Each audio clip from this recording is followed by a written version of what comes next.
நண்பனை இழந்த சோகத்தில் கதறி எழுத நடிகர் அஜித் முதல் ஆளாக வந்து அஞ்சலி செலுத்தினார். சென்னையின் முன்னாள் மேயர் சைதை துரைசாமியின் மகன் வெற்றி இமாச்சல பிரதேசத்துக்கு தனது நண்பர்களுடன் கடந்த மாதம் சுற்றுலா சென்றிருந்தார். அங்கு சுற்றுப்பயணத்தை முடித்துவிட்டு கடந்த பிப்ரவரி 4ஆம் தேதி சென்னைக்கு காரில் கிளம்பிய அவர் வரும் வழியில் கசாங் நாலா என்கின்ற பகுதியில் அமைந்துள்ள தேசிய நெடுஞ்சாலையில் விபத்தில் சிக்கினார்.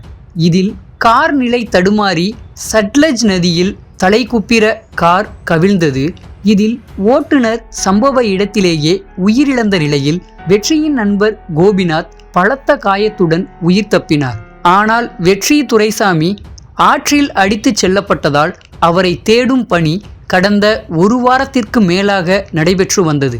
கிட்டத்தட்ட 8 நாட்கள் தேடுதல் வேட்டைக்கு பின்னர் நேற்று வெற்றி துரைசாமியின் உடல் கண்டெடுக்கப்பட்டது. நீருக்கடியில் பாறையின் இடுக்கில் சிக்கியிருந்த வெற்றி துரைசாமியின் உடலை நீச்சல் வீரர் ஒருவர் கண்டுபிடித்து மீட்டு வந்தார்.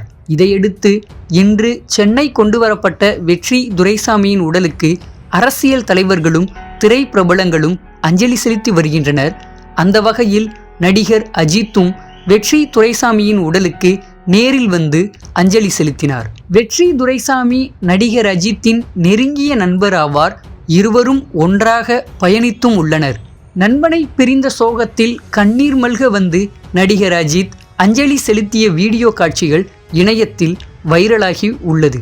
இதனிடையே தனது மகனை கண்டுபிடித்து கொடுத்தால் தான் வழங்குவதாக அறிவித்த 1 கோடி ரூபாய் சன்மானத்தை ஸ்கூபா டைவிங் வீரர்களிடம் சைதை துரைசாமி வழங்கினார் என்பது குறிப்பிடத்தக்கது.